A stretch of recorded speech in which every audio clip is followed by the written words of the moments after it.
मध्य प्रदेश के कई बाल संरक्षण गृहों पर पुलिस द्वारा छापे मारे गए। पाया गया कि इनमें से कई अवैध रूप से संचालित किए जा रहे थे। यहाँ कई प्रकार के आपत्तिजनक कार्य भी पाए गए। इनमें से अधिकतर बाल संरक्षण गृह ईसाई मिशनरियों द्वारा संचालित किए जा रहे थे। इसमें कोई संशय नहीं है कि ये सभी धर्मांतरण के अपने एजेंडा पर कार्य करते हैं।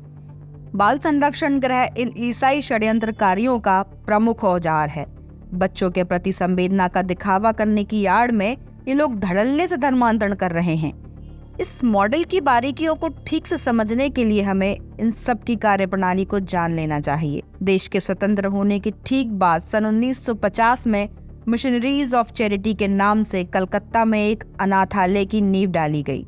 जिस समय मंदिरों और आश्रमों में कई बेसहारा सहज ही अपना आश्रय पा लेते थे, वह ईसाई मिशनरियों को मानवता के एकमात्र सेवकों के रूप में प्रचारित कर दिया गया। इस संस्था के साथ काम कर चुके डॉक्टर चटर्जी ने अपनी पुस्तक में मिशनरी बाल संरक्षण गृहों की पोल खोल के रख दी है।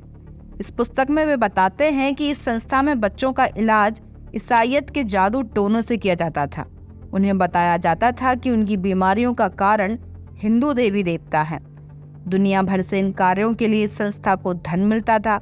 1992 में एक मेडिकल जर्नल लेंसेट के संपादक रॉबिन फॉक्स ने लिखा था कि मिशनरी संस्थानों में मामूली बीमार बच्चों को यह जताया जाता था कि उनकी बीमारी का कारण उनका हिंदू होना है।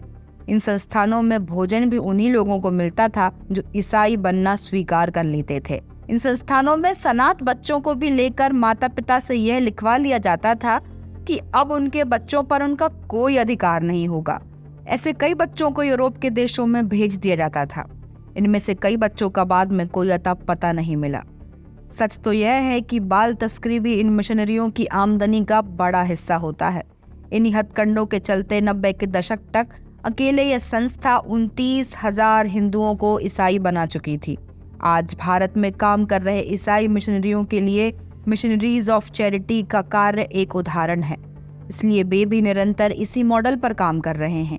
पूरे देश में ईसाई बाल संरक्षण गृह कुकुरमुत्तों की तरह उगा दिए गए हैं, जिसकी बानगी मध्य प्रदेश में देखने को मिली जब राज्य सरकार की तत्परता से राष्ट्रीय बाल अधिकार संरक्षण आयोग द्वारा कई जगहों पर कार्यवाही की गई। इंदौर, भोपाल, धार, सोनकच्छ, सागर, दमोह, कटनी, ग्वालियर इत्यादि जगहों पर बाल संरक्षण गृहों में छापे मारे गए। इनमें से कई के पास तो पंजीयन ही नहीं था और बिना अनुमति के ही ये संस्थाएं अवैध रूप से चलाई जा रही थीं। कुछ तो पिछले 35 वर्षों से संचालित की जा रही हैं। भोपाल के बालिका गृह से 68 में से 26 बच्चियां गायब मिली, जिन्हें बाद में आसपास के क्षेत्रों से बरामद किया गया। यही नहीं, इन संस्थानों पर बच्चियों के यौन शोषण के आरोप भी लग चुके हैं। बहुत संभव है कि यहाँ से मानव तस्करी भी की जाती होगी। कुछ जगहों पर शराब की बोतलें बरामद की गईं तो कहीं पर शासकीय जमीन पर अवैध कब्जे किए हुए मिले। जिस जमीन का उपयोग शैक्षणिक कार्य में करना था, वहाँ इन्होंने चर्च बना रखे हैं। अपने पास आने वाले हिंदू बच्चों को संस्थाओं में बाइबल पढ़ाई जा रही है। चर्च में प्रार्थना करना सभी के लिए अनिवार्य होता है। पढ़ाई के स्थान पर इन्हें पादरी और नन बनने की ट्रेनिंग दी जाती है। भारत सरकार से तो ये लोग वित्तीय सहायता ले ही लेते हैं। साथ ही अमेरिका, जर्मनी और स्विट्जरलैंड जैसे कई यूरोपीय देशों से भी इन्हें भारी मात्रा में धन मिलता है, जिसका उपयोग ये भारत में धर्मांतरण के लिए कर रहे हैं। भारत को ईसाई देश बनाने के लिए ये लोग मानवता, दया, प्रेम जैसे शब्दों के नाम पर धर्मांतरण का बड़ा षड्यंत्र रच चुके हैं। हिंदू समाज को समग्रता से सोचना होगा कि इससे लड़ने के लिए क्या शासकीय कार्यवाहियां मात्र ही पर्याप्त होंगी।